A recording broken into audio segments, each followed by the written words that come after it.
Hey, welcome to the bonus module. I'm so excited to have you here, and I'm glad that you're keen on learning how to read sheet music. It really is such a powerful skill to add to your skill set as a musician.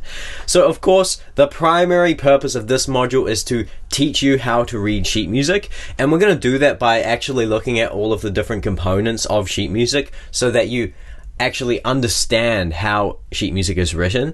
And the secondary purpose is also to teach you basic music theory. Now, we're going to do that because sheet music offers us a really good window into the world of music theory, because what sheet music does is it takes music, which is this otherwise kind of like this intangible thing. You can't grab it, you can't see it, you can only hear it and feel it, right?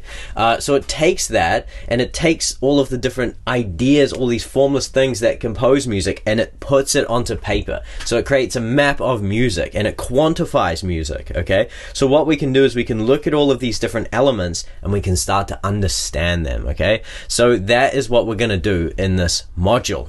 So in this first video, we're just gonna look at some background context as to why I'm teaching sheet music, because it really is a powerful skill.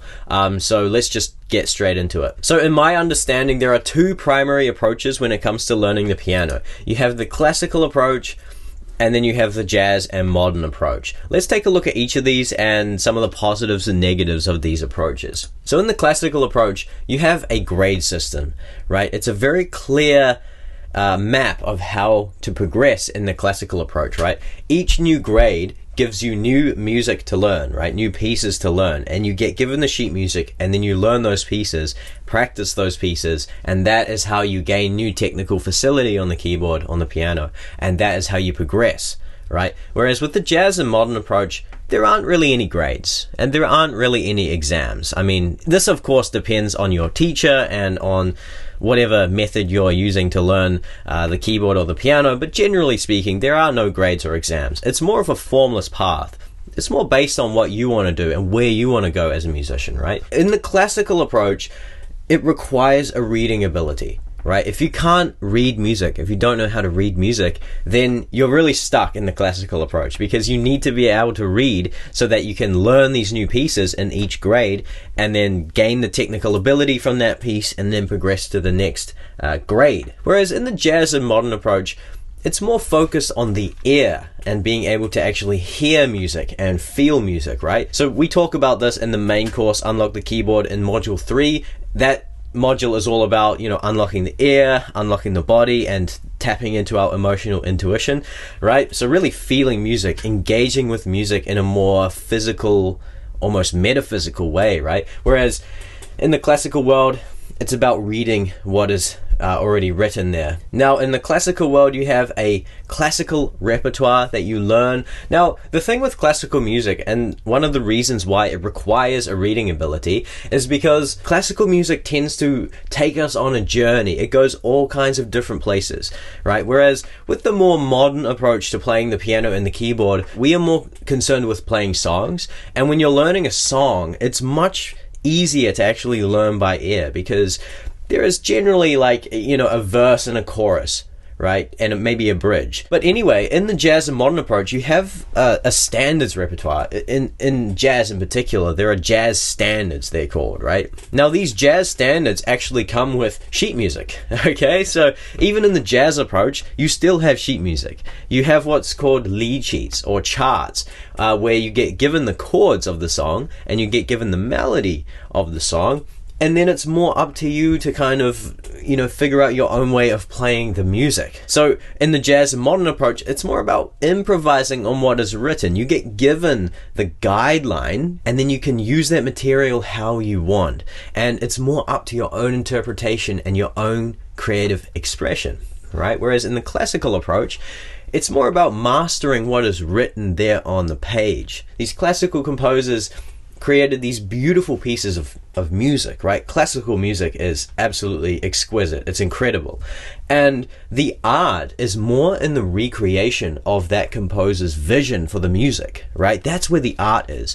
And there are some incredible musicians. There is this one pianist called Glenn Gould, who is a master of Bach's music, right? So his art is in the interpretation and the recreation of Bach's music. Now that is where the art is in classical, right? Whereas in the jazz and modern world, it's more about your own creative vision and creating your own things, you know, being your own creative element within the world of music. Now, in both of these approaches, if you want to reach the higher levels, you need to have technical mastery. That is just a fact in music, right? We are learning an instrument, and in fact, it's still the same instrument. Take a look at this piano in the middle.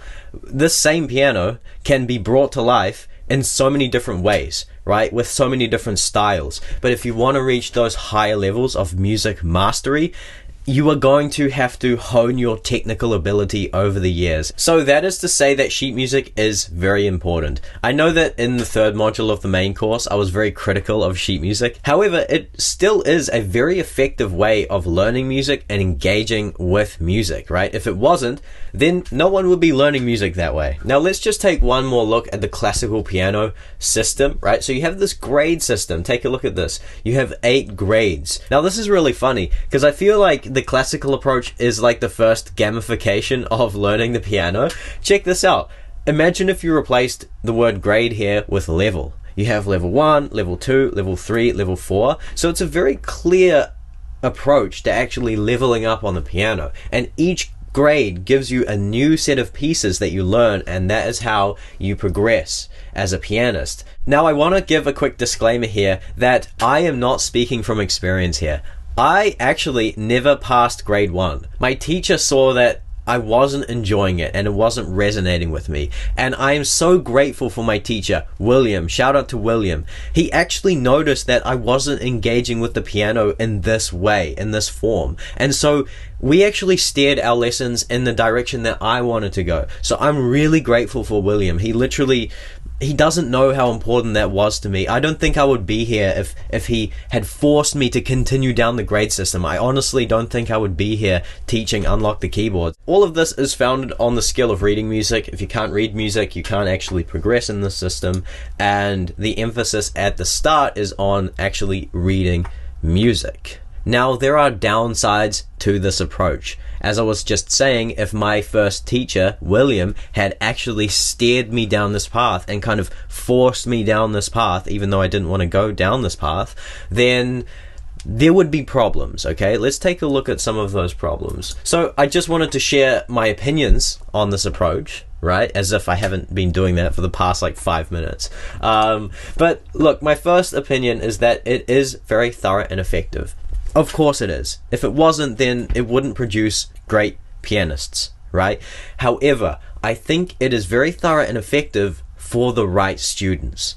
If it is for the wrong student, then it could actually be detrimental. And I say that because for a lot of students, this approach can be lacking in fun and creative expression. Now, again, this is all dependent on the teacher. If the teacher is really good, then I don't think there would be any problems. But I think there can be problems if the teacher doesn't understand that music comes from the heart and comes from the soul, right? So that leads me to my next point, which is that I think that this approach can be too strict. Now, there is a reason why I say this, right? So I have encountered so many people in my music journey who have told me exactly the same story, okay? So this person wanted to learn the piano, right? They wanted to play the piano because you see the piano, it's beautiful, right? You've heard the piano, it's beautiful and wonderful.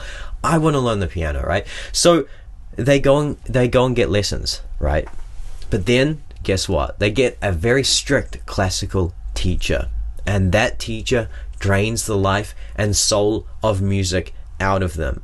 And I have heard this so many times, right? And the first time I heard this story was actually from my own dad. So I grew up with a piano in the household, and then one day when I was like 14, you know, I'd already been learning the piano for like 2 or 3 years at that point. My dad just randomly told me out of the blue that he got to grade 8 on the piano. And yet I hadn't seen him play or heard him play the piano once in my lifetime.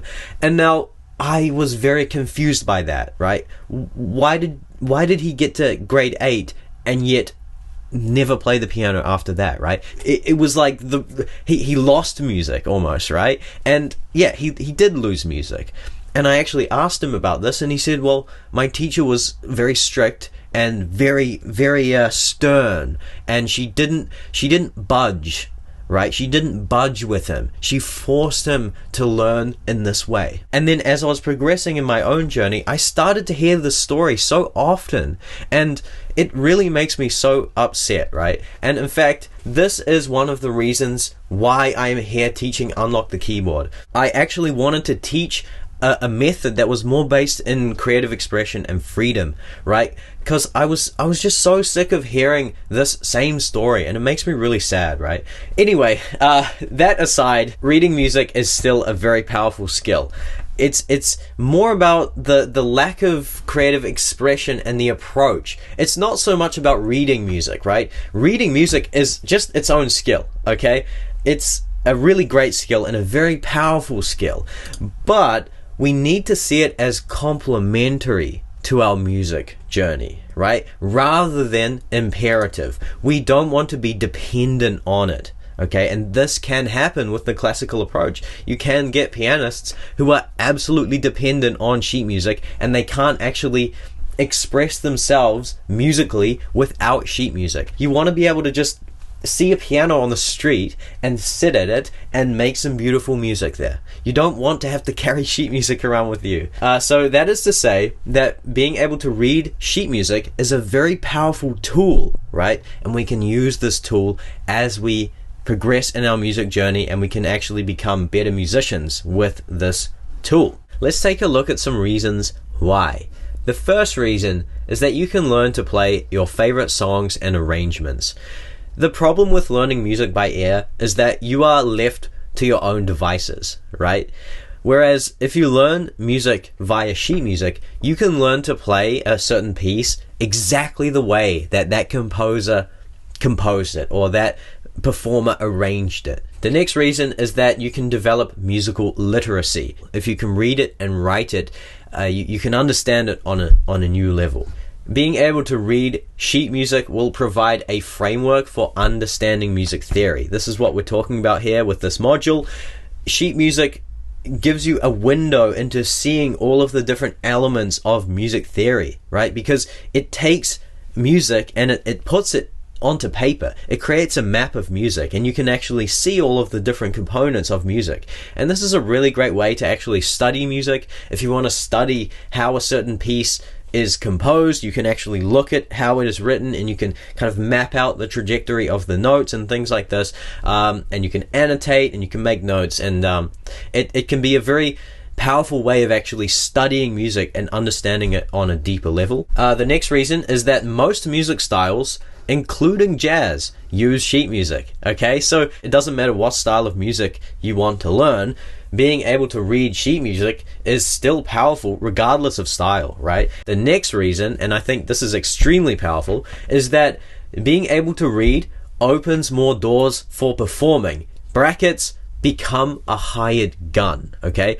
A hired gun refers to like the best session player in town, right? The best keyboard player in town, the best guitarist in town, the best drummer in town. These guys are called the hired guns, right? That guy's a gun. He kills it, right? We want the hired guns in our band, but they are so valuable. Why are they so valuable? It's because they are the most versatile players. They can do everything, right? It's just, they're like a Swiss Army knife of a musician, okay? You want to be a Swiss Army knife of a musician, right? Well, guess what? Being able to read sheet music is like a powerful blade that you can add to that Swiss Army knife. I love that analogy. Thank you, analogy lords. Thank you. So let's take a look at some practical examples here. Musical theater is a really great musical opportunity. There are so many gigs in musical theater because obviously they need musicians to play. Being able to read music is actually very important for musical theater. In my own case, I was offered a musical theater gig this year, but unfortunately I actually had to turn it down because it was like 100 pages of sheet music or something, and you had to play it exactly as it was written. There was no room for improvisation within that sheet music, and my reading skill isn't incredible, so I had to turn that down. And you know, that was a lot of money that was on the table that I couldn't claim, right? Session gigs. Okay, so here's an example, okay? let's say someone called you up right now and said, hey, we need you on the keys tonight, which is like 5 hours away, okay? And he tells you it's $5,000. And you're like, whoa, okay, $5,000, sign me up. And then he tells you there is 50 songs in the set list and you only know 30 of them. What are you gonna do? Okay, are you gonna take the gig? Well, guess what? If you can read music, if you can sight read music, then you can take the gig. Because what you can do is you can download the charts or the sheet music, and then you can go to the gig and you can play it on the fly and you can wing it. And lastly, being able to read sheet music allows you to compose and write arrangements. Imagine your future band wants to have a horn section play with you in an upcoming gig, right? What you need to be able to do is actually write the horn parts out. You need to compose the horn parts and arrange them and then write them out so that you can give those charts, that sheet music, to these horn players. It just makes for a smooth process of working with other musicians. And I just wanted to finish this video off by re-emphasizing this idea that sheet music is a map. And as one of my favorite sayings goes, the map is not the territory. The sheet music is not the music itself. It is just a map of the music. However, that is very beneficial to us if we want to understand the territory. A map shows us where the rivers are, where the mountains are, shows us how the terrain is laid out, okay? And so we can actually study this map to study the territory. We can study the elements of music and music theory through sheet music. And that is actually the angle that we're taking in this module. Okay, so that is everything for this first video. Now, as we go into this module, I really do recommend that you find some beginner sheet music to learn and practice on, okay? Because we're going to be looking at all of these different elements in each video in this module, and honestly, if you really want to like integrate and understand this stuff, you have to like go beyond this module and these videos, and you have to actually apply this for yourself, right? And the way to do that is to have some sheet music in front of you that's not too complicated, right? It should be beginner, but you need to have that so that you can really learn this content. Okay, that is everything. Good luck. I really wish you the best for this module. I'm really excited for you to learn how to read sheet music and learn music theory. And yeah, I'll see you in the next video. Alright, welcome to the second video in this bonus module.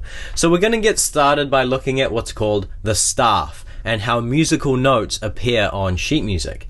So this is some basic sheet music here, and as you can see, there's a bunch of different things going on, right? But before we can start to look at all of these different elements, we need to understand where all of this is taking place. So at the bottom of everything, we have what's called the staff. This is the staff here. So it's a set of 5 lines, and then you've got the spaces between the lines, right? And then you've got the space above the top line and the space below the bottom line. And all of this composes the staff, and this is where music is notated. But this staff is kind of like a blank canvas, okay? There is no contextual information to tell us how to actually read this staff. It is just like a blank canvas, right? So we need some context. So take a look at this here. This is the piano staff. So as you can see, we've got 2 staffs actually. We've got the one on the top and the one on the bottom. And we have these little symbols here on the left hand side. Now these symbols are called clefs, and clefs provide the critical context for how we actually read a staff. So this one on the top, this is called a treble clef. And the way that we read the notes on the treble clef is that we play them with the right hand, right? And obviously on the piano, the right hand takes care of the middle to upper registers of the piano. And this clef down here is called the bass clef. So we play the notes on the bass clef with the left hand, because the left hand takes care of the middle to lower registers of the piano, right? And now you've got this little symbol here on the left hand side, which just tells us that both of these staffs are connected, which means that we play them simultaneously. Now that's actually one of the challenges when it comes to reading piano sheet music. We have to read both of these clefs simultaneously. Now when it comes to notation, a musical note will either appear on a space or a line. So one of our first goals is to learn which note each line and each space actually corresponds to on the piano. So let's look at that. Another one of the challenges we have when learning piano sheet music is that the clefs are not the same, right? So the lines and spaces represent different notes on each clef. So that means that the lines and the spaces on the treble clef are not the same to the lines and the spaces on the bass clef. So we need to start to learn both clefs essentially, right? So let's start to do that.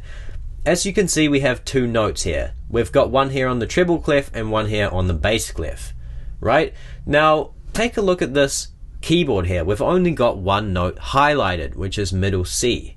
Now, why is that the case? We have two notes written down, but we've only got one note highlighted. These two notes are actually the same note, right? This is middle C. So on the treble clef, middle C is the note that appears on this first line below the staff, right? And this line that appears outside of the staff is called a ledger line, right? So the first ledger line is where middle C appears on the treble clef. And for the bass clef, it is the ledger line above the top line in the bass clef, right? So this is middle C in the bass clef. So if we were to play what is written here, only one note would sound. We'd have both of our thumbs on middle C. In the foundations module, we did this really cool thing where we did this mirror technique. We started with our thumbs on C, and then we conducted our hands in exactly the same fashion as though they were perfectly mirrored. So what we're going to do here is we're going to employ the mirror technique just to see how the notes are going to map onto the sheet music. So let's do that. So as you can see, as the hands and the fingers start to mirror each other, the notes on the treble clef go up, the notes on the bass clef go down, and we arrive at the C's, right? The C an octave down from middle C and the C an octave up from middle C, okay? Now this is where the staff is mirrored. It's mirrored in the sense that the C's are mirrored, okay? Right, if you take a look at this one here, the second space from the top is C, whereas on the bass clef, it's the second space from the bottom. Now, what you want to do is you want to start to anchor your eyes around where the C's are. Okay, so we know that C is going to be the second space from the top on the treble clef, and the second space from the bottom on the bass clef, and the first ledger line here in the middle between the clefs, okay? So if you can remember that, and if you can anchor your eyes around where the C's are, this is going to be very handy, and we're going to look at why in just a moment. Now, the goal here is actually to memorize each line and each space, right? We need to get quick at seeing a note appearing on the staff and knowing what that note actually corresponds to on the piano. But in order to achieve that, you need to get good at identifying what each line and each space actually is, okay? And the first method to actually do this is to find C and count up and down, right? So this is what I was just saying. You want to anchor your eyes around where the C's are, and you want to use the C's as visual reference points to count up and down from, right? So let's say you had this note here, okay? What you could do is you could go from this second space from the bottom, which we know to be C, and then you count up, C, D, and then you go ahead and play D with the left hand here because it's the bass clef. Let's take a look at this note here, right? We know that the second space from the top is a C, so you count down from C, C, B, A, and then you play an A. How about this note here? We know that the first line below the treble clef is a C, so we can count up from this, C, D, and then you go ahead and play a D, okay? So this is actually the first method that you can start to use to identify what each line and each space actually corresponds to on the piano. This is the method that I used, which is why I'm sharing it with you. I actually found it very effective and very helpful when I was really starting to get quicker at identifying the lines and the spaces. Now, the second method, which I'm going to show you, is actually extremely common. It's where you create these codes for the treble clef lines and spaces, and then the bass clef lines and spaces, and then you create anagrams from these codes, right? So let's take a look at the treble clef lines here. The first line at the bottom is E, and then we have G, B, D, and F. Now with this code we can create an anagram. The anagram that is most commonly used here is every good boy drives Ferraris, which I know it's kind of lame, it's kind of silly, I don't know. Maybe this is effective for you, right? So the idea here is that you remember that anagram, right? Every good boy drives Ferraris, and you use that to count up the lines in the treble clef. So let's say you have this note here, right? What you can do is you can count up the lines. Every good boy drives. Okay, it's a D. Then you play a D.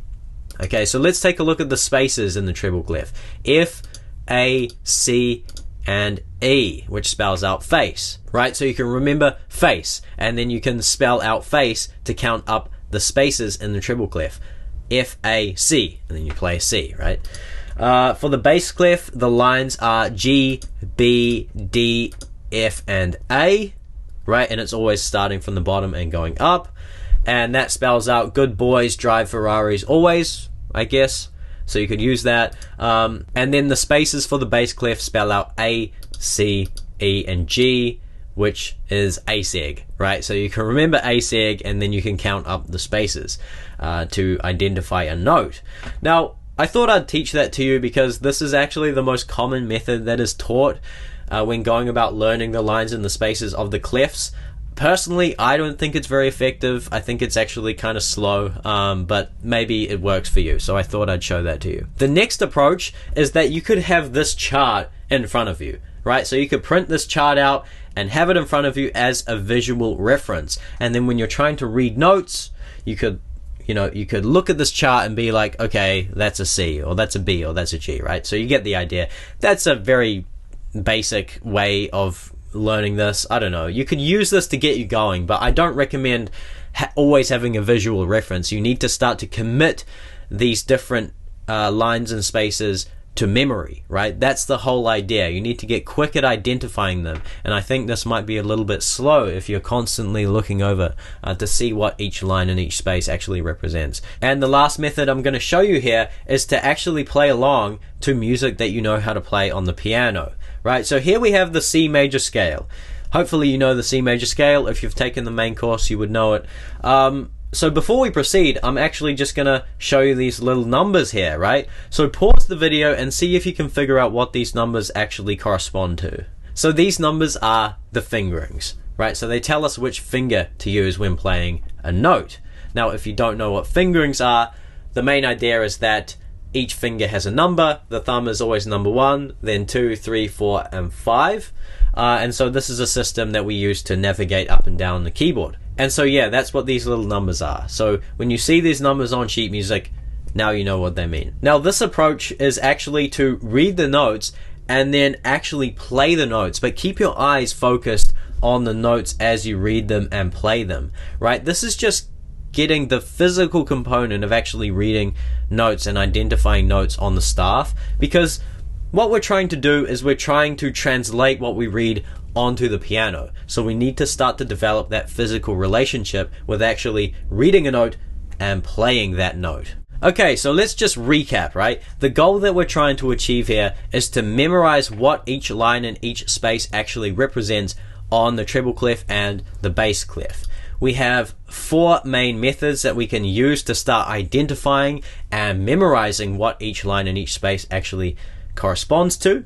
The first method is to find C and anchor your eyes around where the C's are and use those as visual reference points to count up and down from. The second method is to memorize the codes and use anagrams to help you count up the lines and the spaces of the treble clef and the bass clef. The third method is to have a visual reference in front of you to refer to, and the fourth method is to practice the C major scale, right, while reading the notes. And I have a 5th bonus method for you, which is to download a game app, right? There are apps that you can download which help you with reading music. The one that I used, I can't remember the name of it, but it basically presented a note and you had like 5 seconds to select the correct answer, right? It gave you 4 possible answers. And this was really helpful for just getting quicker at seeing a note and then identifying which note that was, and then, selecting the answer. So it can be good at, making the process quicker, right, from seeing a note and knowing what that note actually corresponds to, but I don't think it's very helpful for developing the physical relationship, right? That's only half the story. You need to have the physical component. This is what I'm saying. You need to be able to read a note and then play that note on the piano. That's the most important thing, right? So I've made a revision sheet with everything we've covered on it, and I've done this for the whole module, so you can download it, print it out, and have it in front of you, right? So if you want those visual references, you can have that there in front of you. And now again, I just want to reiterate that if you want to make the most of this module and this material, seek out beginner sheet music to practice on if you haven't already. This is just going to really help you ingrain it, right? We've looked at some different methods at getting good at identifying what the lines and the spaces are, but I'll tell you what, the best method is actually to go about trying to read music, right? Reading the notes and actually playing those notes on the piano. That is the most important thing and probably the highest leverage activity that you can do, okay? So go ahead and start doing that, and yeah, I'll see you in the next video. Alright, welcome to the third video in this bonus module. In this video, we're going to be looking at time and beats. Now, music occurs over the passage of time, and time is a really important concept when it comes to music, right? So we need to start to understand how to read the music in relation to the time of the music. The first thing that you need to know is that sheet music is split into what's called bars. Right, so here in this example, we have bar 1, bar 2, bar 3, and bar 4. And then you've got bar lines to separate each bar. Now, this is really important for multiple reasons, right? So, music travels horizontally across the page from left to right. So when we're reading music, right, we're starting on the left and we're gradually moving to the right. Now, the first purpose for bars is that it splits up the music so that we can actually read it. Right, it helps us break the music into manageable passages, right? Imagine if we didn't have bars or bar lines, all of the notes would just blend into one, and you wouldn't know how to read it. It would be more confusing, right? Imagine trying to read a book with no full stops, right? It would be so hard. Your mind wouldn't know where to stop. Your mind wouldn't know exactly how to read the sentences because there would be no sentences, right? So that's the first purpose of bars and bar lines. The second purpose is that bars help us to understand how the music is meant to be played in relation to time, right? As I said, time is an important concept when it comes to music, and we need a system for actually understanding how this time works and how it is written on the page, and bars is that system. So bars are divided into what's called beats. Right, so let's take a look at this bar here. Notice we have 4 beats indicated with these yellow lines here, right? 1, 2, 3, 4. And these beats are evenly spaced, right? And this is consistent across each bar. So if we take a look at the next bar, it's exactly the same. So the way that we would feel these beats would be like this. 1, 2, 3, 4. 1, 2, 3, 4. And now this is really important because this is like the pulse of the music, right? This is how we actually feel the music in our bodies. And what the beat does is it anchors the music. It grounds the music into this time grid, which keeps the music consistent and steady. Now, this is really important because one of the definitions of music is organized sound, meaning that we have this sound, but it's organized, it's mapped out, it's consistent and steady. And that is what the pulse does. That is what the beat does. It anchors the music so that the way that you hear the music at the start of the song is the way that you hear the music at the end of the song. It's consistent across the whole piece, right? And also, you can change the speed of the pulse, right? And now this is called the tempo. So the tempo could be fast, right? So if this was a fast tempo, you would feel this as 1, 2, 3, 4, 1, 2, 3, 4, right? But that tempo is consistent across the whole piece. Or you could feel this in a slow tempo, which would be more like 1, 2, 3, 4, 1, 2. You get the idea, right? So the tempo determines the pulse of the music, and that also influences how we actually feel the music and how we read the music as well. So here is where I want to introduce the metronome to you. The metronome is an extremely powerful tool and an essential tool for any musician who wants to get serious about music. Right, now what the metronome does is it holds perfect time. The way that I describe the metronome is that it's kind of like the clock's cooler brother. So like the clock, it can pulse with a perfect time, but the clock only has 3 hands and it can only pulse at 3 different speeds, whereas you can change the pulse of the metronome, right? And this is extremely helpful for multiple different reasons that we're going to get into in a moment. So here is an example of a metronome, and this is Google's metronome. So all you need to do is just go onto Google and search online metronome, and this is the one that's going to come up, and it's completely free. And actually, I encourage you to go and do this now. Go and search online metronome in Google and have a play around with this metronome and just see what it does, right? So let's take a listen to this metronome, which is at 60 BPM. Now BPM stands for beats per minute, and that is how we actually measure the time and the tempo. Okay, so let's listen to this metronome at 60 BPM. So as you can hear, it's not very fast, it's kind of slow, and that's because we have 60 beats to place within a minute. So obviously there would be 1 beat every second. Now let's take a listen to a metronome at 100 BPM, right? So it's a little bit faster, and that's because we now have 100 beats to squeeze into 1 minute, right? So that is 100 BPM. Now let's take it up to 200 BPM, which is way faster, right? So you can already hear it's way faster, and that's because we now have 200 beats to squeeze into the same 1 minute time frame, okay? So that means that the 200 BPM is just way faster, and yeah. So that is essentially how the metronome actually works. Now let's take a look at why the metronome is an extremely useful tool for us, right? It's useful because we need to develop a good sense of time, and as we have imperfect time, right? We are imperfect creatures, and we have a really terrible sense of time when we start playing music, right? The metronome, however, has perfect time. So what the metronome can do is it can help us refine our own sense of time and make it consistent and steady. Now let's listen to an example of some music with a really poor sense of time. This is just the C major scale. Let's check it out.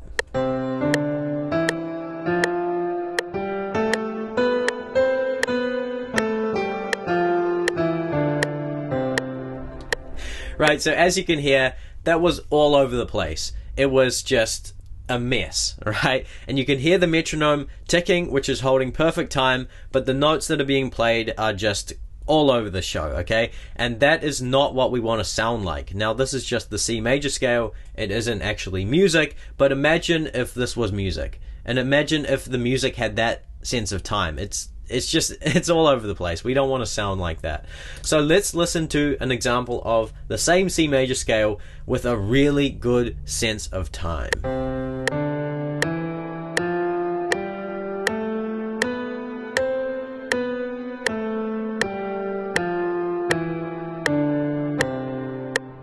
Right, so I mean, there's no comparison between those examples. You could hear how in that example the notes that were being played were perfectly in line with the metronome, okay? And that means that they are consistent, they are steady, and we need to have that good sense of time, okay? So all of that is to say that you need to practice with a metronome, right? And the first reason is because this is how you develop a great sense of time. And it makes your playing locked in, even, and consistent. We want our playing to be locked in, right? We want the notes that we play to be locked to this time grid, because when you're performing music, you don't always have a metronome with you. Like, that's very uncommon. You don't have a metronome with you on stage, okay? So what you need to do is you need to develop the internal metronome so that you know the timing. You're tuned in, you're tapped in with that time grid, and the notes that you're playing are perfectly in time. Because when you start learning to play music, you don't have a very good sense of time. So when you go and perform a piece of music, you'll start playing slowly and then you'll gradually speed up throughout the piece of music. So what practicing to a metronome does is it helps you just keep that sense of time really solid and consistent, right? I recommend that you always practice to a metronome, especially when you're practicing scales and finger exercises. Now the challenge is actually when you turn the metronome off. So you could be practicing scales with a metronome, but then you turn the metronome off, and then the challenge is to stay in time with that metronome, even though you can't hear it. Now, practicing to a metronome is how you develop the internal metronome, which is what I was just saying before, right? So in the context of a band, the drummer is the metronome, right? That is the role of the drummer. The drummer is the timekeeper. The drummer maintains the sense of time for the band. So when you're playing with the drummer, like, the drummer is your metronome essentially, but a lot of times you're not performing with a drummer. Let's say you're performing solo piano, you don't have a drummer, so you have to be the drummer. So what you need is you need to develop the internal drummer, the internal metronome that pulses inside your head, okay? And you can hear it, you can feel it, and then you play along to that metronome. And that is what metronome practice does. It helps you to develop that internal metronome, which is extremely important. And lastly, practicing with a metronome is really important for when you perform and record music, right? I was just saying that. You're not going to be on stage with a metronome, okay, unless you're playing with a drummer, okay? So you need to develop the internal metronome. And it's also really important for when you record music.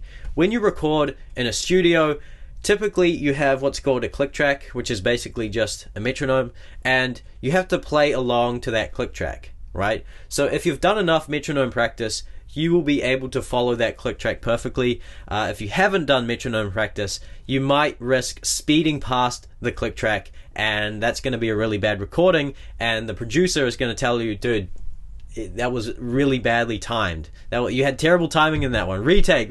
Basically, I'm telling you all of this to basically encourage you to practice with a metronome, especially when you are practicing scales and finger exercises. This is really important, and hopefully you understand why. Alright, that is the end of this video on time and beats. I really hope that I've encouraged you to practice with a metronome.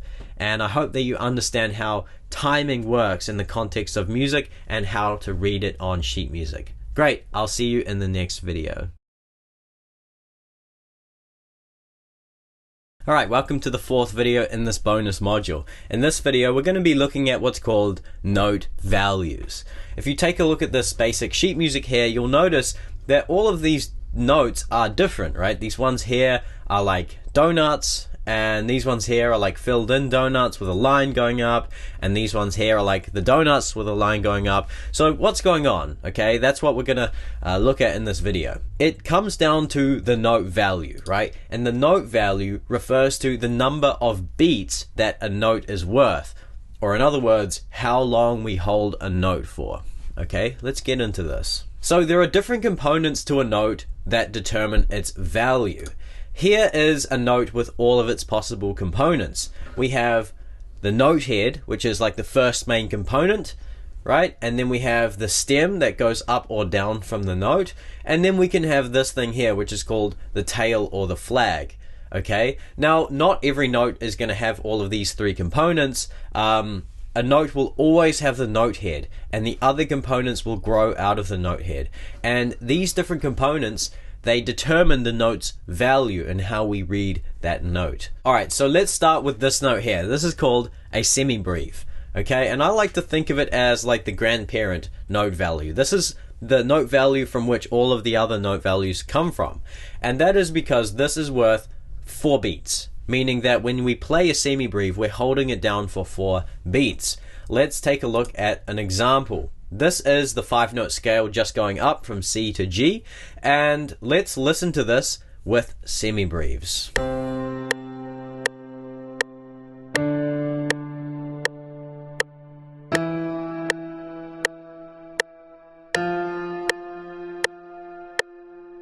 Right, so as you can hear, the 5-note scale itself is very slow because we're holding each note for 4 beats. Right, so that's what a semibreve sounds like, okay? Next we have what's called a minim, right? So the semibreve divides into 2 minims. So that means that a minim is worth 2 beats, we hold a minim down for 2 beats. Let's listen to the 5-note scale going up from C to G and then back down to C using minims.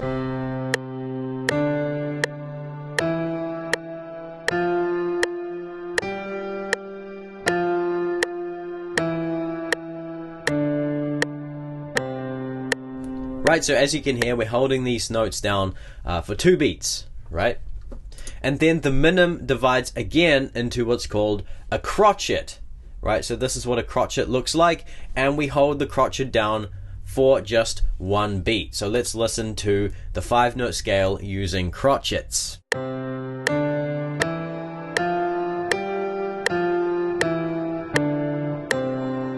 Right, so as you can hear, the 5-note scale is much quicker now, and that's because every note is only worth 1 beat. We're not holding these notes for longer than 1 beat because they're crotchets. And then the crotchet divides again into what's called the quaver.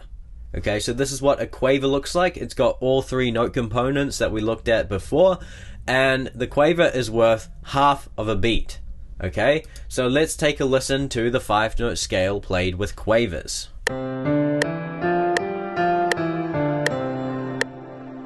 Right, so obviously much quicker, right? Because we're only holding these notes for half of a beat, which means we're not really holding them at all, right? But we're only playing each note for half of a beat, okay? Now with quavers, they have the flag coming off them, which means that when you've got multiple quavers appearing on the staff, you get them linked up like this, right? So most commonly you get 4 quavers linked up, right? And this is just the bar on top that connects them, right? And it's the same down here. These are the main 4 note values that you need to know about. Of course, the quaver actually divides again into what's called a semiquaver, but we don't need to worry about semiquavers for the purpose of this video. If you know these 4 note values and you know how they work and how long to hold these notes for, then you're off to a really good start. There is one more element which can change the value of a note, which is called a dot.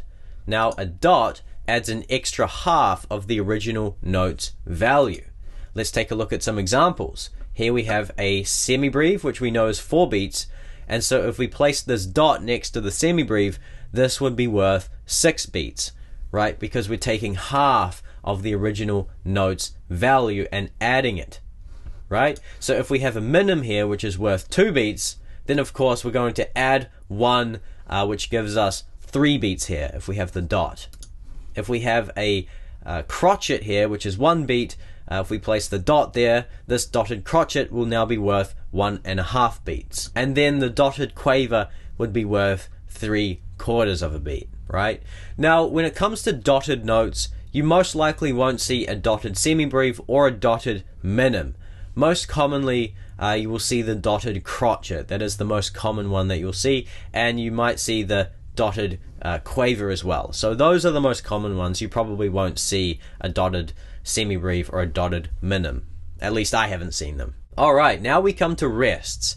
There is never any dead space on sheet music, which means that something is always going to be notated. So that means that if there is silence or space in the music, that silence and space will be notated in the form of rests. Now when it comes to rests, each note value has its equivalent rest. Let's take a look at these. So for the semibreve rest looks like this here. It's just this rectangle thing down here, but we have this line on top just to tell us that it's hanging down from the line. If you take a look at it here in the context of the staff, notice it's hanging down from this line. So that's what the semibreve rest looks like. Now this is what the minim rest looks like. It's kind of the same thing, but it's standing on top of a line, right? So if you take a look at this staff here, these minim rests are standing above this line. And now obviously there are 2 of them, because where there is 1 semibreve rest which is worth 4 beats, a minim rest would be worth 2 beats. So we have 2 in this same bar. This is what the crotchet rest looks like, which is this very fancy kind of squiggly line thing, and that's what it looks like in the context of the staff. We obviously have 4 of them because in this standard bar there are 4 beats. And then lastly we have the quaver, and the quaver rest looks like this very fancy 7. right? And notice in this bar we have 8 quaver rests, because in this bar that is worth 4 beats, you have 1 semi-breve, you would have 2 minims, you would have 4 crotchet beats, and then you would have 8 quaver beats, right? So that is just to show you how these bars and these beats are actually divided with these different note values and rests. Okay, so that's everything on note values and note rests. There isn't much more to it. What matters now is that you actually get good at reading different note values and actually playing them in accordance to the beat of the music, right? So that's why we covered beats first, because I feel like you need to know how beats work so that you can understand how these different note values work. Okay, that's everything. I'll see you in the next video.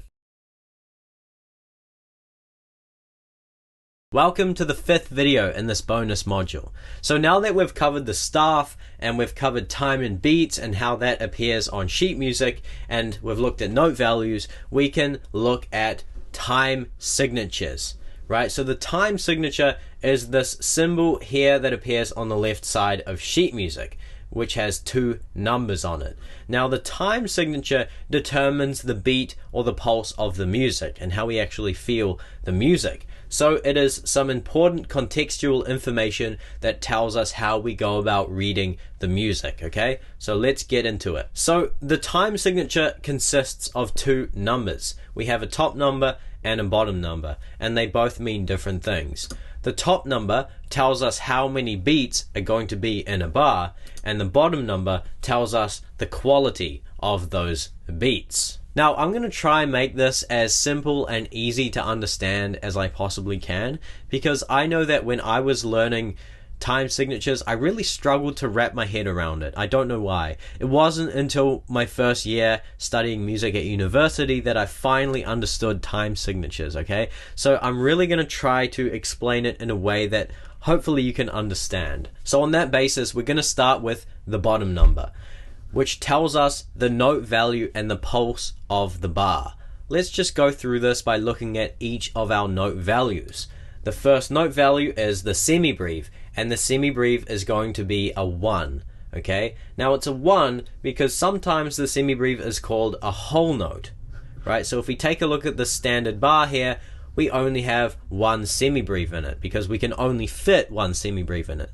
So therefore, we're going to ascribe the number 1 to it, right? Now this determines the pulse of that bar, right? It would feel like this: 1, 2, 3, 4, 1, 2, 3, 4, right? So that's the pulse. That's how we would feel it, rather slow, right? So then by that same token, the minim would be a number 2, right?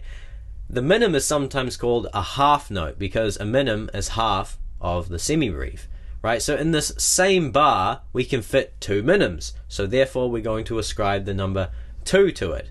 Now again, this is the pulse of the bar, so we're going to feel it like this: 1, 2, 3, 4, 1, 2, 3, 4, right? So notice it feels a little bit quicker. So following this line of thinking, the crotchet is going to be a number 4, right? The crotchet is sometimes called a 4th note, and that is because in this same bar we can fit 4 crotchets. Now the way that we would feel this is 1, 2, 3, 4. 1, 2, 3, 4. So again, it's a little bit faster, right? That's the pulse of the music, how we feel the music. And then lastly, we have the quaver, which would be an 8, right? The quaver is sometimes called an 8th note. And if you look at this bar here, we can fit 8 quavers where there would only be 4 crotchets, 2 minims, and 1 semi-breve, right? So that's why it's called an 8th note. The pulse, if it was in a quaver beat, would be much faster.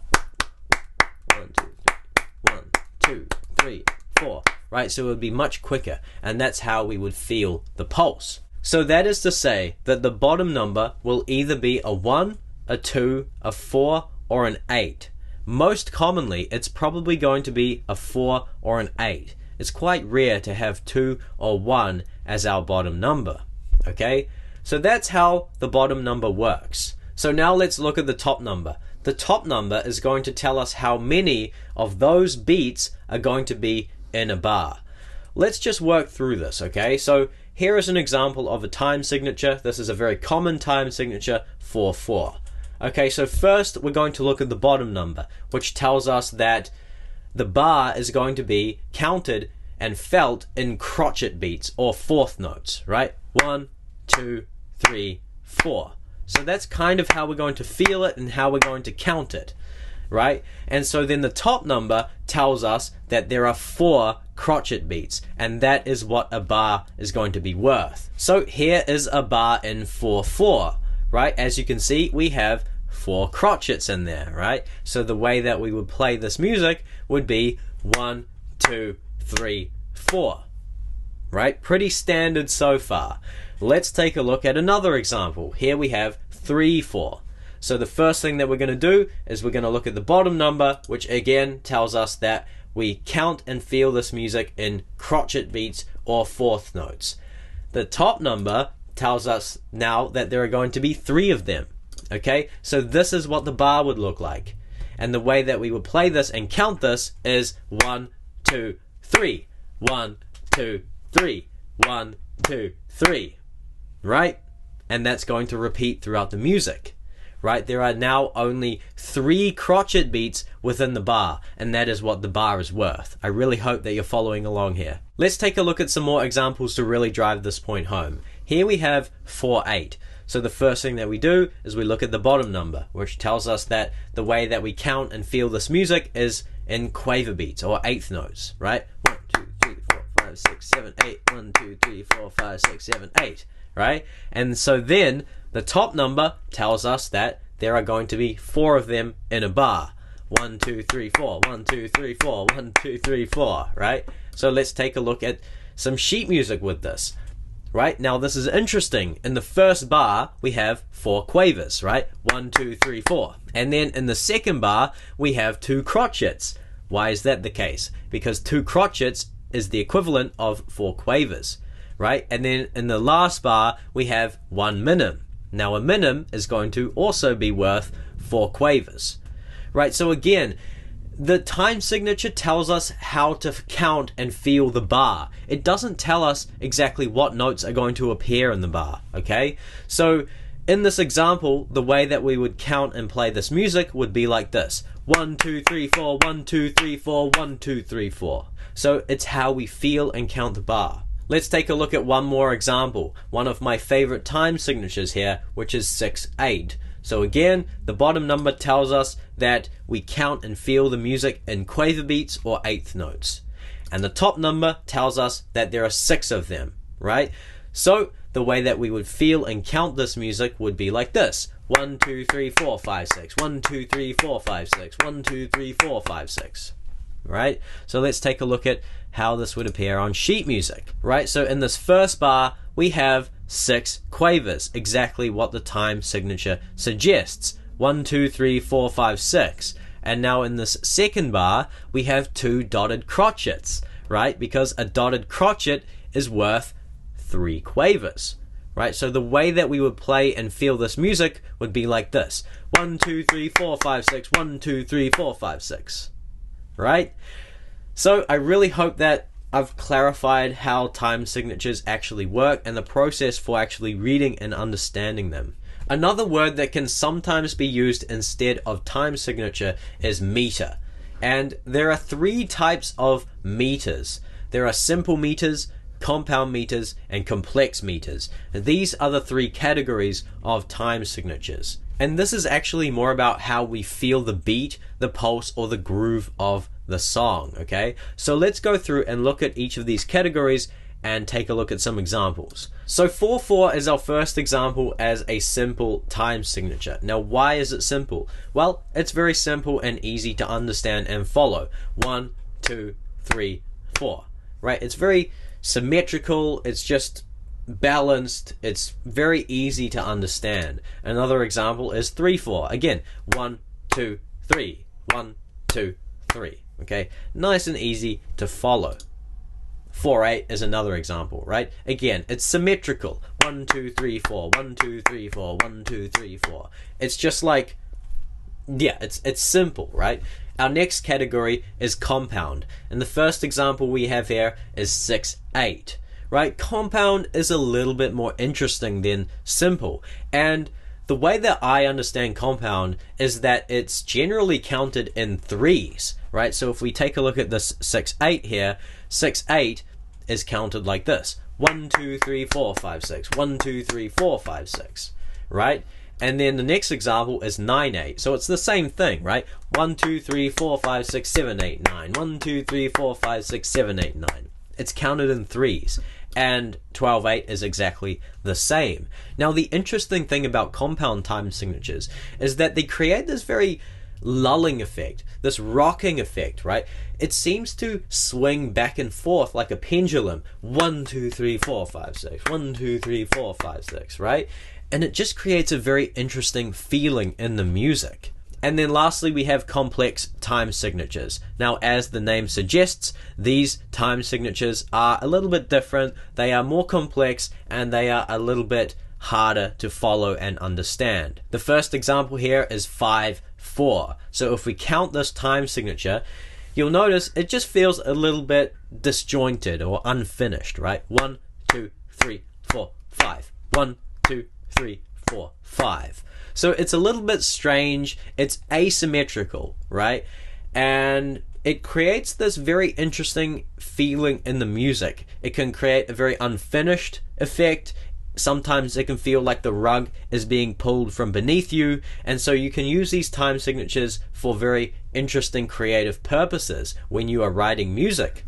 Another example is 7/4. Again, if we count this and feel this, you'll notice it feels slightly unfinished, right? 1, 2, 3, 4, 5, 6, 7. 1, 2, 3, 4, 5, 6, 7, 1, right? So yeah, again, it's more about how we feel the music. And when you can understand how time signatures work and how they make you feel, again, you can use them for creative purposes when you're writing music. Okay, so I actually wanted to give you some examples to go and listen to so that you can clap the pulse and really feel the pulse and start to understand how these time signatures make you feel. So if you want an example of a simple time signature, 4/4, listen to most pop music.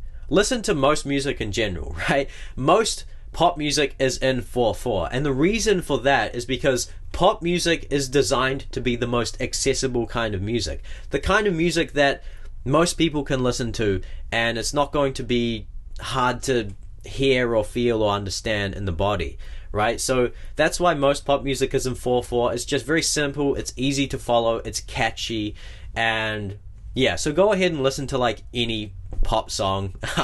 It's most likely in 4/4. My example here for a 6/8 time signature, a compound time signature, is Breaking the Girl by Red Hot Chili Peppers. Go and check this song out. It's got a really great drum beat, actually. Compound time signatures can lend themselves to really interesting drum grooves, and you'll hear this in this song. It's one of my favorite drum beats.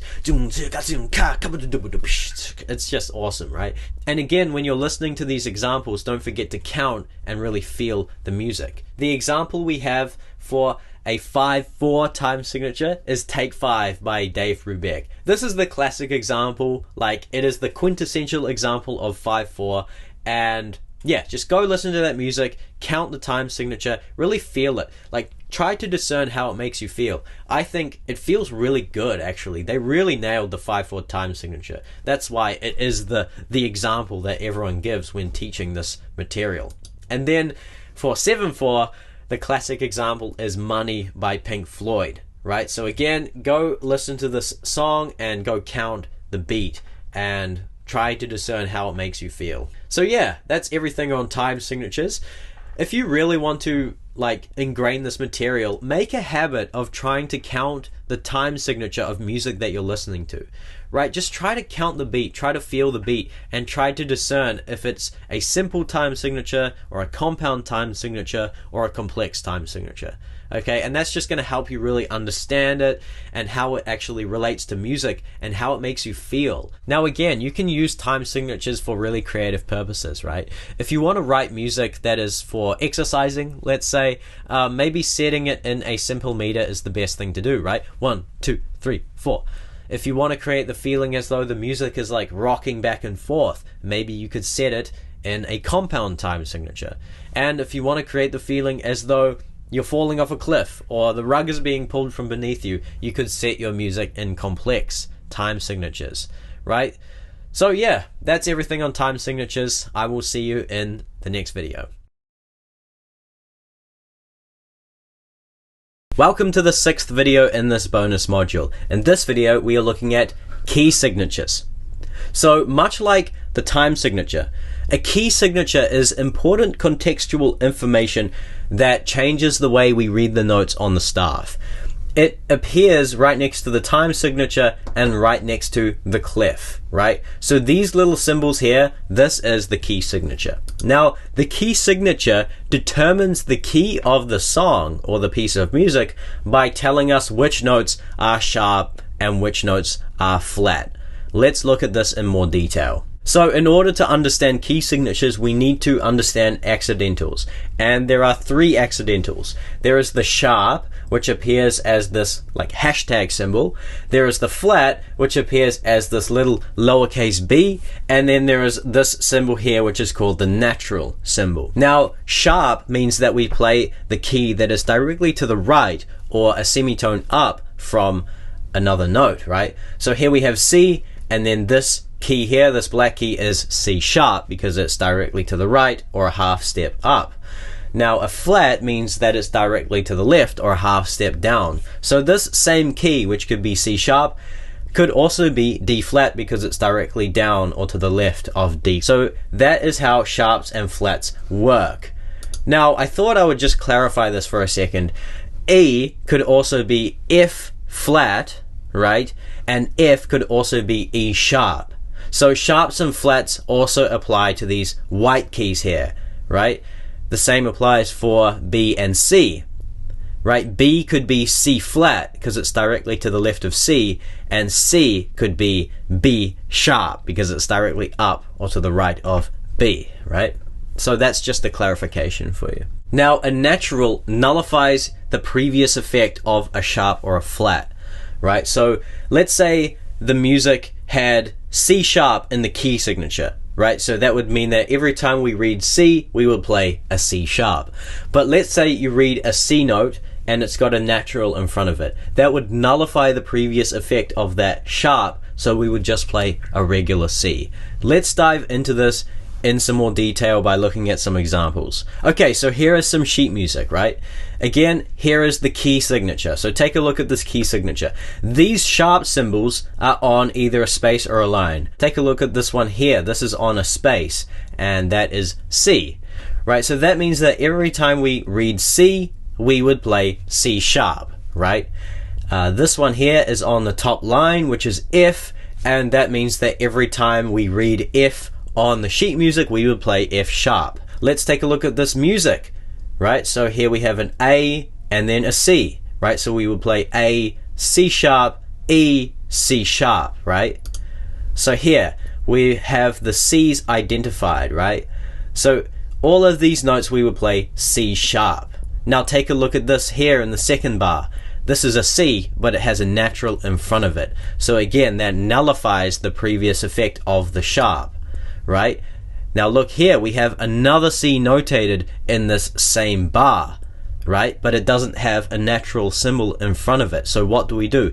Do we play a C natural or do we play a C sharp? The correct answer to that question is we will play C natural, because when an accidental appears in a bar like this, it establishes the new context for the duration of that bar, right? So here we have a natural symbol in front of the C, and that would last for the duration of the bar, meaning that we would play C natural here as well. Alright, here is another example. Take a look at this key signature. We only have one flat here, right? And it is on this line, which is B. So that means that we would play B flat instead of B every time we read a B note on the notation. Okay, so let's highlight the B's. Right, so here we have a B, and here we have a B. So we would play these as B flat instead of regular B. Now take a look here. We have a sharp symbol appearing in front of this F, which means that we will play F sharp, obviously. And just as I said before, that establishes the new context for all of the notes on that line or space, right? So here, this note, which is also F, we will play as F sharp. So that is how accidentals work in the context of a bar and in the context of a key signature. Now, at first glance, the purpose of a key signature is to tell us which notes we would play as sharps and which notes we would play as flats. But in fact, the real purpose of a key signature is to tell us what key the song is in, right? And on the piano, there are 12 different keys that you can play in, right? Because as we looked at in the foundations module in the main course, the piano, the keyboard actually only has 12 keys that repeat up and down the keyboard, right? So that means that from each of those 12 keys is a context, is a new key that we can play in, right? So there are 12 keys, and each of those keys has its own key signature, right? Each one of those keys has its own set of sharps and flats that you would have to read when you're trying to play that key on sheet music, right? So take a look at this chart here, right? This shows us how the key signatures evolve, right? So here we have C at the beginning here, right? And the key of C major has no sharps and no flats, right? So that makes it easy for us. That means we only play the white notes. Right, now check this out. Now we have G. The key of G has one sharp, and then the key of D has two sharps, and then A has three sharps, and these sharps accumulate as we progress through this sequence, right? And as we progress, we carry the sharps from the previous major key and then we add one, and that is how the sharps accumulate. Now it is actually the same for the flats, right? So if we start with C again with no sharps and no flats, then the next in the sequence of flats would be the key of F major, which has one flat, and then the key of B flat major, which has two flats, and so on and so forth. Now, this might actually look a little bit daunting, but I wouldn't worry about this, right? Look at these key signatures here. This is chaotic, right? Sometimes you'll get sheet music that is set in these keys, right? The key of C sharp or F sharp or C flat or G flat or whatever, right? And these keys have all these different flats and sharps that you have to read.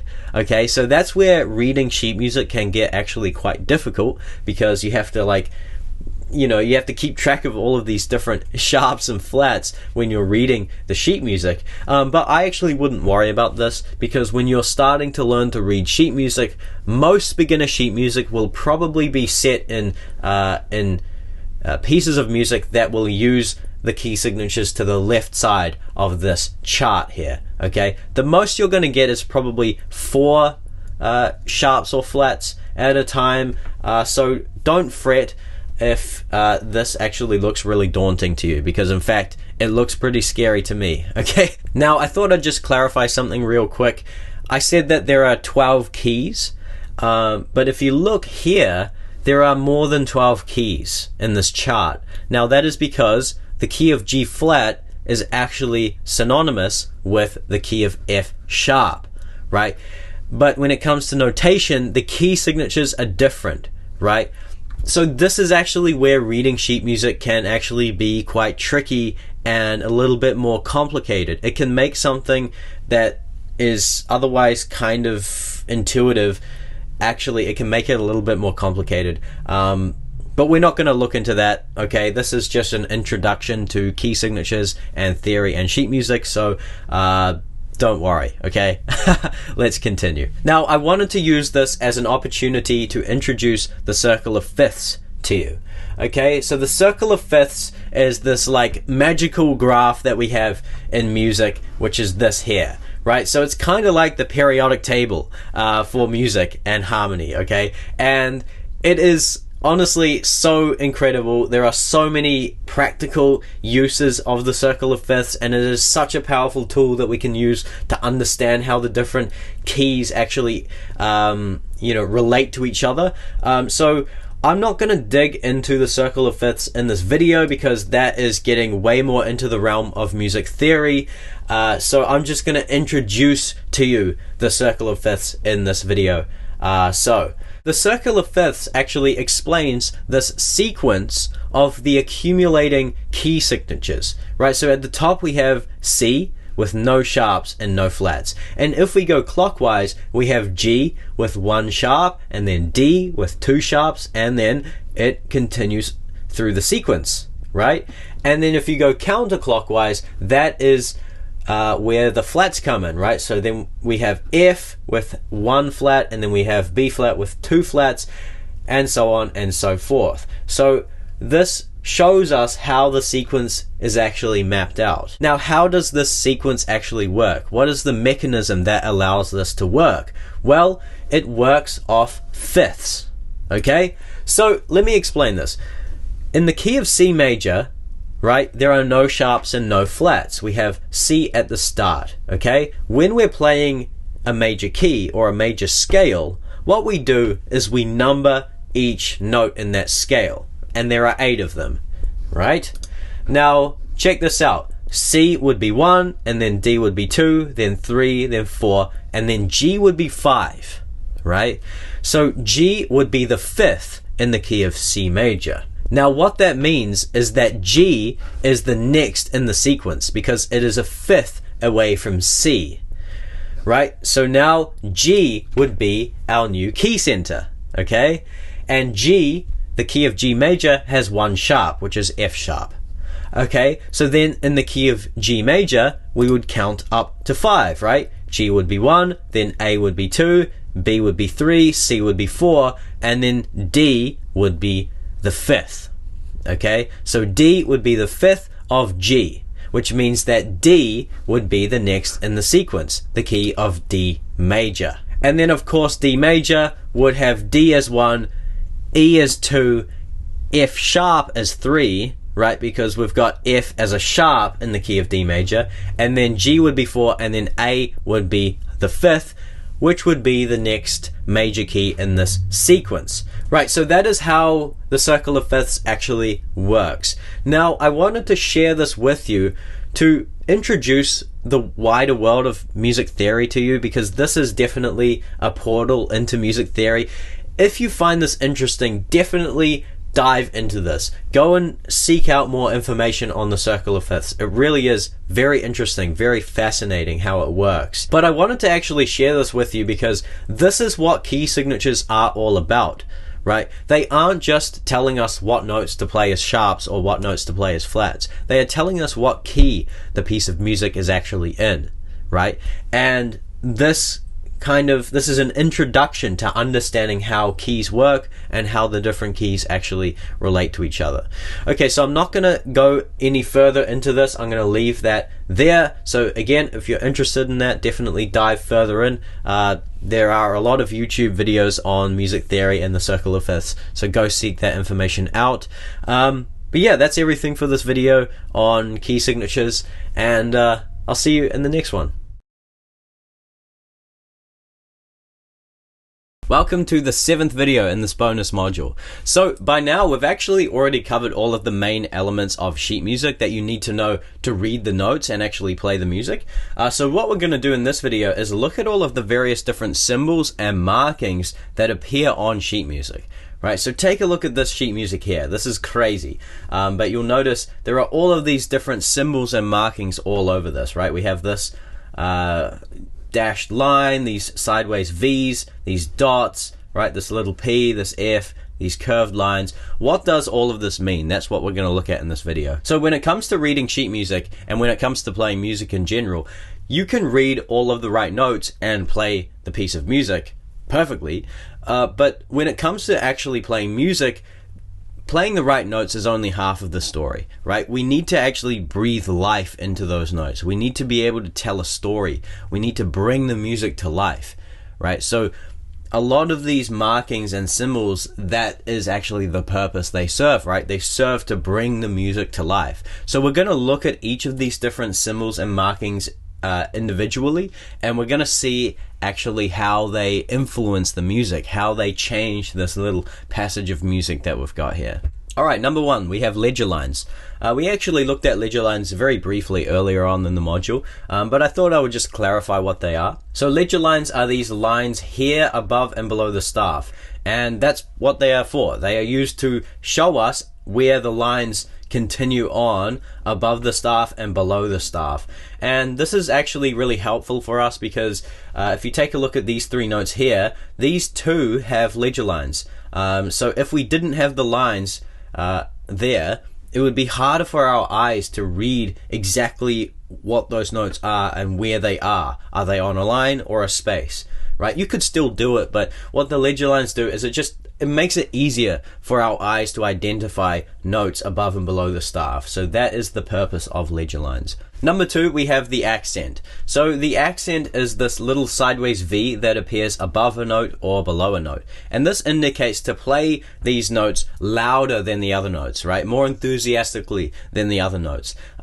When you accent a note, you highlight it. You raise it up out of the music, right? So it stands out. So that is the note that the ear picks up on, right? So let's listen to this passage with these 4 notes accented.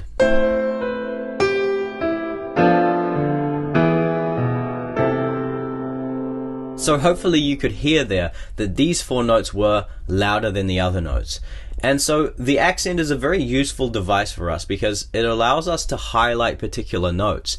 And see, when you're playing music, music is a form of storytelling, right? And sometimes you want to breathe character into particular notes. You want certain notes to stand out, right? Because when you're playing a chord or when you're playing certain passages of music, each note is like a different color in that chord, right? So sometimes you want to bring a different color out of the music, right? You want a particular color or certain thing in the music to jump out, to catch the listener's ear, right? That is just one of the purposes of the accent. There are many different purposes that you will probably learn as you progress in your music journey. Number 3, we have staccato. So staccato is a type of technique and a type of articulation that we actually looked at as early as the 2nd module in the main course. And so staccato appears as these little dots above or below the notes on the staff. And this indicates to play these notes with a short and sharp attack, right? So let's listen to this passage with staccato.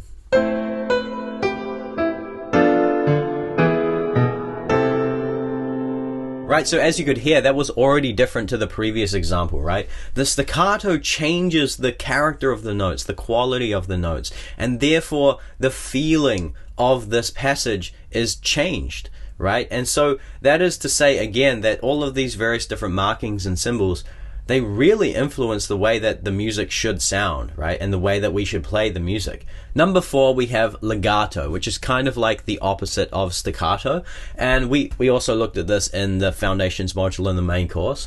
And legato appears as this little curved line that crosses from one note to another. This curved line is called a slur, right? And so what this slur does is it goes from one note to another. And what it's telling us is to string all of these notes together, right? All of these notes are encompassed in this legato slur. So it's telling us to play all of these notes together as one sentence, to string them together really smoothly. So let's listen to this passage with legato.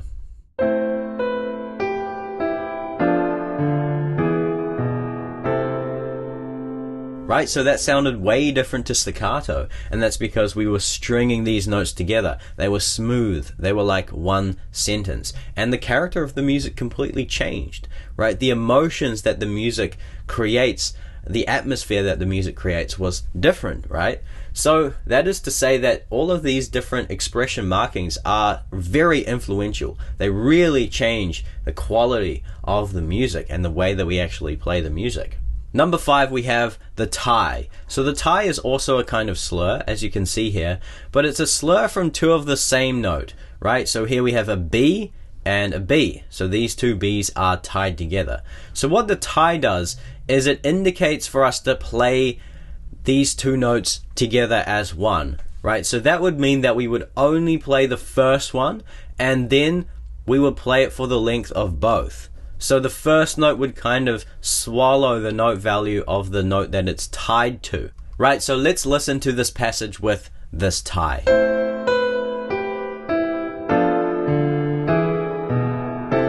So it's a little bit subtle to actually pick up on, but if you were listening closely to this second bar, you would have heard 4 notes sounding in this chord and only 2 notes sounding in this second chord, right? So that is the function of a tie. Number 6, we have the crescendo. So the crescendo appears as this sideways hairpin that starts closed and gradually opens up as it crosses the music, right? So this indicates to play this passage with increasing enthusiasm and loudness, right? So we would start kind of low, quiet, and small, and as we progress through this passage, we would gradually open it up. We would make it louder. We would increase the enthusiasm and just make it bigger as we progress through the music. So let's listen to this passage with a crescendo.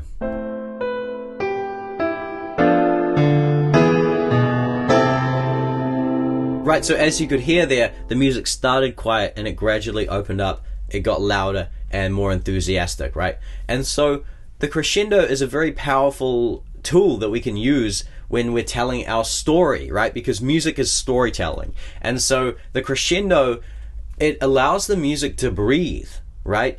The music is no longer just like one-dimensional, just like, notes on a page. It's now actually coming to life, right? So the crescendo helps us to bring the music to life, to really, breathe narrative power into the music that we're playing, right?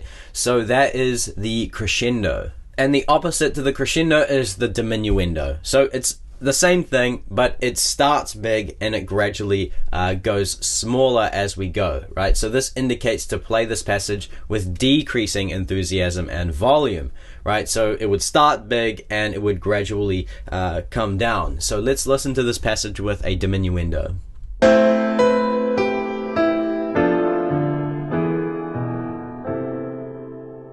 Right, so it's the opposite of the crescendo. We started loud and big and we gradually closed it off. We made it more quiet and more chill, right? And by this last chord, it was quite quiet. And so the diminuendo is essentially the same as the crescendo in the sense that it brings the music to life. It breathes character and dynamics into the music, and that is very powerful. Number 8, we have piano. So piano appears as this little lowercase p in the music here, and this indicates to play the music softly. And we actually looked at piano in the foundations module in the main course, and it is a type of articulation. It is a way of playing the notes, right? Playing the notes softly and quietly. So let's listen to this passage with piano.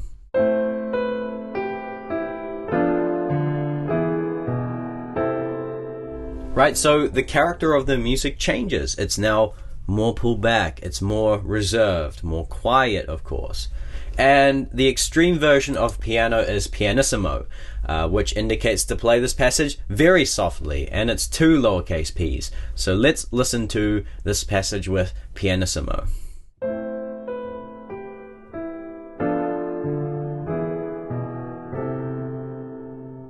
Right, so very reserved, very pulled back and quiet and calm, okay? So again, this just changes the character and the quality of the music. Now the opposite to piano and pianissimo is forte, right? And we looked at this in the main course. Forte appears as this lowercase f, looking very fancy, and it indicates to play this passage loudly, right? So let's listen to this passage with forte.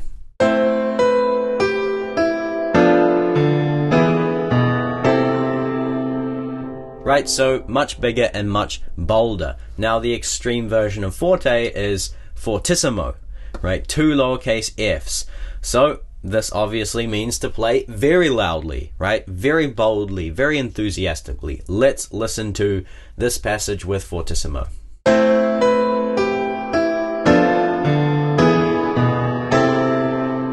Yeah, so it's big, it's grand, it's bold, okay? And the character of the music is different again. Number 10, we have the sustain pedal. So the sustain pedal is a very important part of the piano that brings the music to life, right? And it appears on the sheet music as this PED dot, which tells us to hold the pedal down, and then you get this line crossing the music, which tells us how long to hold the pedal for, and then you get this star-like symbol which tells us to release the pedal. And so yeah, it's just telling us where to hold the pedal down and where to release the pedal. So let's listen to this passage with sustain pedal.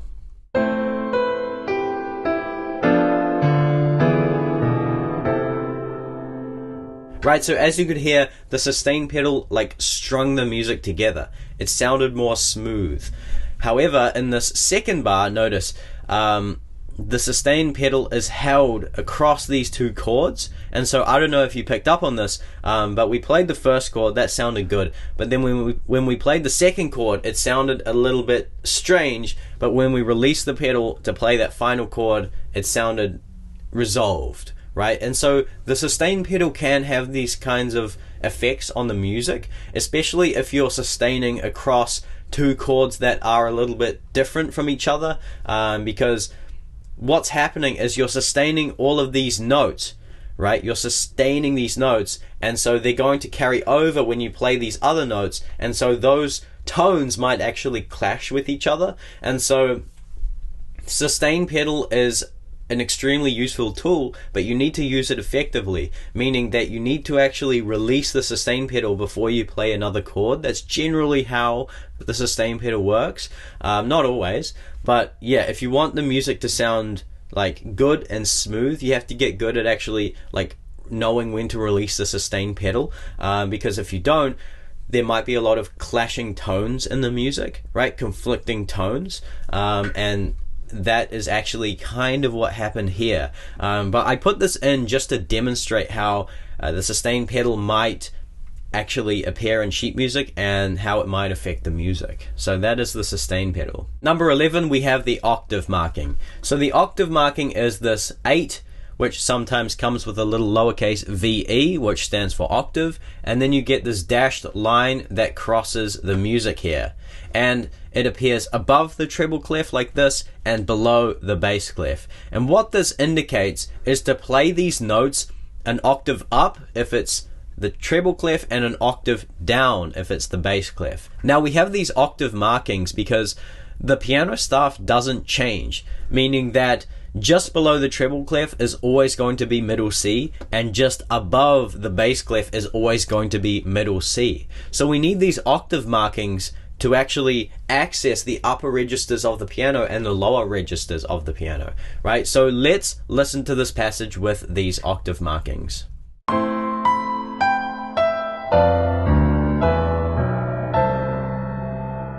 Right, so they were all of the same notes. We're still playing the same notes, but in the treble clef, we're playing them an octave up, and in the bass clef here, we're playing these notes an octave down. And so, again, it changes the quality of the music, because, yeah, I mean, it sounds different, right? We're in different registers of the piano, and so it's just changing the quality of the music slightly. And so that is the octave marking. Number 12, we have the tempo marking. So the tempo marking always appears at the beginning of the piece of music like this. So this tells us that we have crotchet beats that are going to be 80 beats per minute.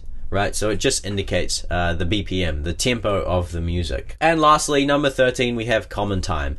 Common time appears as this C on the staff where the time signature would be, and this just indicates that the time signature is 4/4. Now, why do we call 4/4 common time? Well, that's because 4/4 is the most common time signature. I'd say at least 60 or even 70% of music is in common time, 4/4, right? And so I don't know why they decided to do this, but it's just a replacement for 4/4, right? So if you ever see this C on sheet music, just know that the time signature is 4/4. Okay, so those are all of the main symbols and markings that you need to know now to start to bring the music that you're reading to life. There are actually way more symbols and markings that appear on sheet music, but these are the main ones, okay? You will get really far with these expression markings. Now again, I want to return to our theme for this module, which is the map is not the territory. Okay, so by that, I mean that all of these different markings and symbols, what they're doing is they are pointing to a way of actually playing the piano.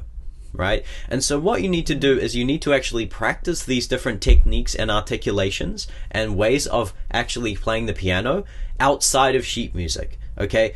Like, for example, piano and staccato, legato, accents. These are actually ways of bringing life to the notes that you play, but they require practice. They require, different finger techniques. So you actually need to learn those and practice those outside of sheet music, so that when it comes to reading music and you see these symbols and markings, you know actually how to bring that music to life, okay? So this all goes back to actually just unlocking the keyboard outside of sheet music, not being dependent on sheet music, and you'll be golden.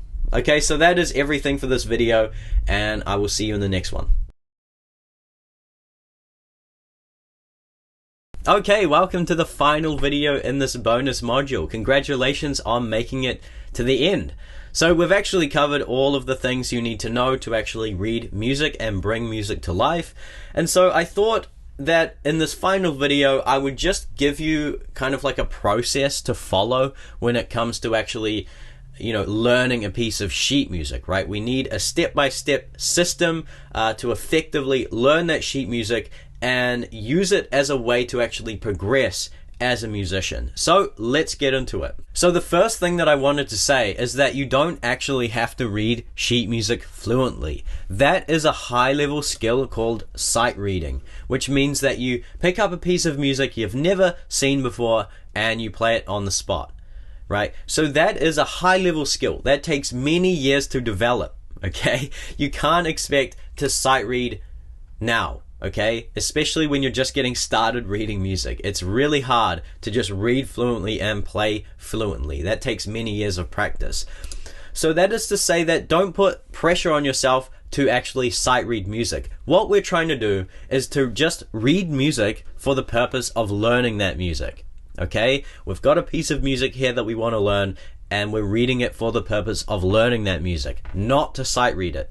Right? So don't feel pressured to sight read. And I'm telling you this because I know that in certain times of my music journey, I did feel pressured to actually sight read the music, which is really, really hard and takes many years of practice. So I thought I would just start with that. The first step is to go ahead and read the key signature. Okay, so here we have some new music.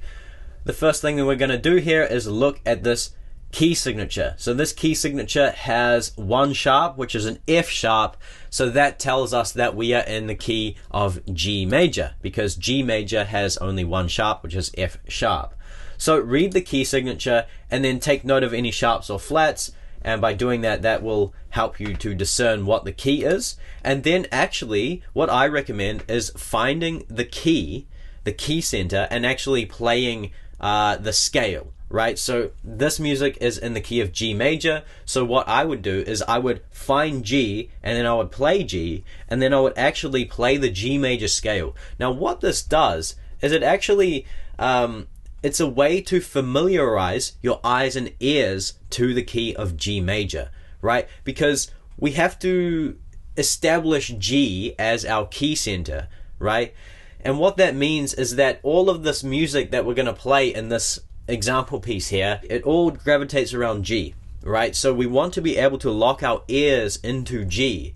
It just helps us to know the trajectory of the notes and to hear how it actually relates to G, the key center. And it also helps us to know what notes we're going to play. In this instance, it helps us to know that we are going to play F sharp instead of F, and so it just makes it easier when we go about actually playing this music. Step 2 then is to read the time signature. So here we have the C, which stands for common time, and so now we know that the time signature is 4/4. So read the time signature and count or clap the pulse. So what I would do is I would just get my body attuned to 4/4. 1, 2, 3, 4.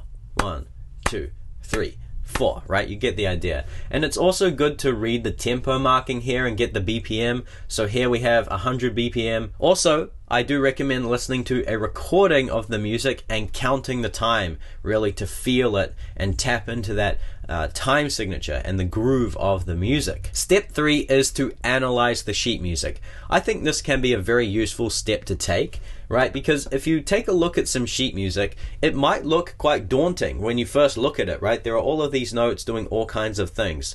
But if you actually analyze it and break it down, you might discover that there are only a few patterns that actually repeat throughout the music, right? So in this example, we've got all of these notes, but if we really start to look into these notes, you will notice that actually we only have 3 patterns that are repeating. Okay, so if we look at this first bar here, in fact, it's exactly the same 4 notes that repeat twice. If we take a look at these notes here, in this blue square, we have 4 notes going down here, and in fact, the same 4 notes going down here as well. And then in the bass clef, we actually have the same pattern that repeats, right? We have these notes that follow the same trajectory, right? Different notes, but the same pattern, right? So analyzing the music like this and actually annotating the sheet music, if that helps you, can be really useful when you go about actually reading it, because what you're doing is you're breaking it down into manageable chunks, right? Instead of just this one passage we have to learn, now we only have like 3 things that we have to learn, and then you practice those 3 patterns, and it makes it much easier to actually read and play this music. Step 4 then is to go ahead and read the music. Now the first thing I will say is actually have a go at sight reading it. If you want to progress the skill of sight reading, then you actually have to practice sight reading, meaning if you have some new music, actually go ahead and give it a go. Try sight reading it, playing it on the spot. Now the key here is not to stop. You have to keep going. Okay, if you make a wrong note, don't worry, just keep going. Don't stop and start and try to get the note right.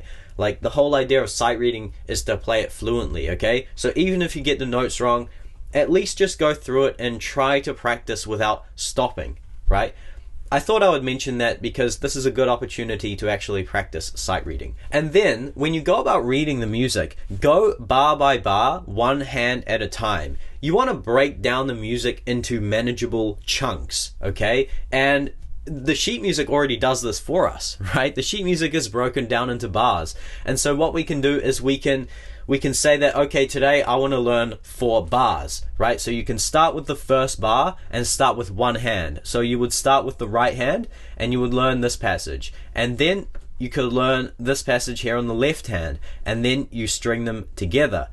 Alternatively, you could learn the first 2 bars on the right hand and then go ahead and learn the first 2 bars in the left hand. Or alternatively, you could learn this whole passage with just the right hand, just the treble clef, and then go ahead and learn the bass clef, the left hand, and then you would string them together, right? So what we're doing here is we're just breaking it down into manageable chunks, because if you approach the whole thing and you try to read the whole thing, it's going to be really hard and you might get overwhelmed and frustrated, which is not what we want.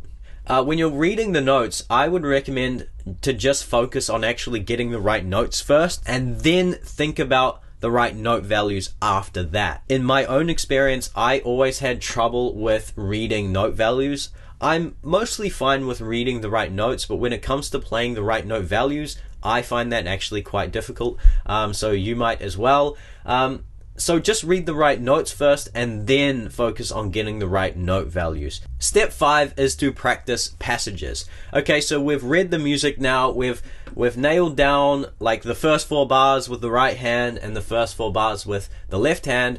And so now what you're going to do is you're going to string all of these 4 bars together as one passage, right? And practice that passage and rehearse that passage over and over again until it becomes smooth.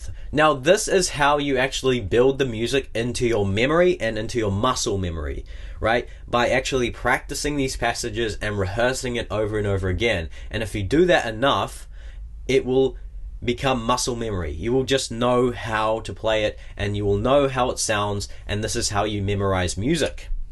This is also actively training technical ability, right? Especially if you are rehearsing the passages that you are struggling the most with. You actually have to practice and rehearse and refine the passages and the sections of the music that you're really struggling with. Don't spend all of your time playing and practicing the passages that you can already play smoothly. That is not an efficient use of your time. An efficient use of your time is refining the areas where you're really weak. So let's say that you're really struggling to actually play these last two bars in this example.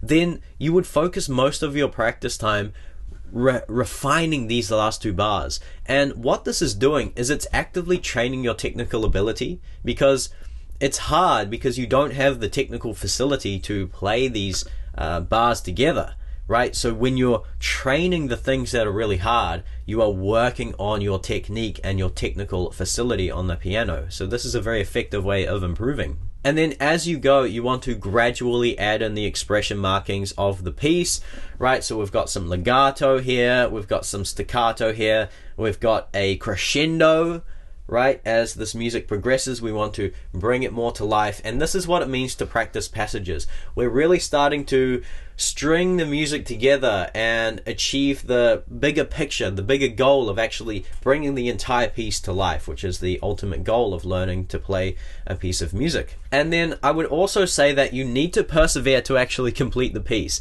I say this because I know in my own case, I gave up a lot when I was reading sheet music. I often got frustrated and I got quite far into the piece. I would learn like a lot of different passages and I was really approaching the end of the piece. So I got about 60%, maybe 70% of the way, but I gave up. I gave up so often, and this is just not what you want to do. You really want to persevere and actually complete the piece. If you start learning a piece of music, honestly, really push through to the end. Persevere, even if it gets hard and challenging. Just know that if it does get hard and challenging, that is your edge, right? That is the edge of your comfort zone. So if you push past that, that is actually actively improving, right? So this is a chance for you to improve. If it's hard, that's good. Embrace what's hard, okay? That is how you get better. And also, it's just so rewarding when you finish learning a piece of music and you can actually play it and perform it and it sounds good and you sound good, okay? So there are so many benefits to finishing a piece of music. And then step 6 is to actually perform the piece of music, okay? This is the final step, and I would say that this is actually a really important step in this process. Perform the whole piece. Once you've strung all of these different passages together, obviously you want to string the whole piece of music together and practice that and perform it, right? This is the ultimate goal. You want to bring the entire piece of music to life, right? So you want to see the bigger picture and you want to tell the whole story. You want to get out of the minutia and literally play the whole thing, right? Tell the story, right? Because when you're learning music, when you're practicing these passages, you are refining the little details and tweaking the little things inside the music, right? But when it comes to actually playing the music, you want to forget all that. You want to forget the minutia, the small details, and you want to paint the bigger picture. That is performing the piece of music, right? Also, I really encourage you to find any opportunity that you can to actually perform the piece of music in front of people. Okay, so you could do this at like open mic nights. I know in my town there was this great cafe called Dog with Two Tails that had a piano that I would regularly play on at the open mic nights. You could go busking. Maybe you could find like a public piano on the street or something. Sometimes you can find pianos in like airports or hotel lobbies or whatever. So I really do encourage you to find any opportunity that you can to actually perform a piece of music that you learn through sheet music. Right? This is like taking music to the next level, because now we've finished with sheet music and now we are actually playing music. We are actually being musicians out in the world, and we are sharing that music. We are, because we have learned this thing, now we have this gift to give to others, this gift in the form of this piece of music. And you never know, that might really influence someone, that might impact someone's life, okay? But if you don't have an opportunity to actually perform the piece in front of other people, what I do recommend is that you actually record and film yourself performing the piece, okay? This is just a great chance to actually play through the whole piece, to perform it and not stop and start and practice it. You are performing it. There is a difference between practicing and performing. But when you have a camera there and when you're recording yourself playing, this is just a chance to actually facilitate a performance experience. And also what this does is it gives you an idea of where you're at. And so you can look back at that recording, you can look at yourself playing the piece of music, and you can start to see where you're going wrong, you can start to see the things that you don't like, and then next time you learn a piece of music, those are the things that you target and work on to improve. Alright, that's actually the end of this bonus module. Congratulations on making it to the end. I'm absolutely thrilled that you are here at the end of this bonus module. I really hope that you've learned how to read sheet music, and I hope that you can understand basic music theory and how music actually works and how to bring it to life. Oh, by the way, you can actually download the entire revision for this module, so you can go through and revise this module whenever you want to. It's like 14 or 15 pages or something. It's got the entire module there, so the link will be down below. You can download that, you can print it out, you can revise this material, and I really hope that this material will take you far in your music journey. Great, see you later, and good luck.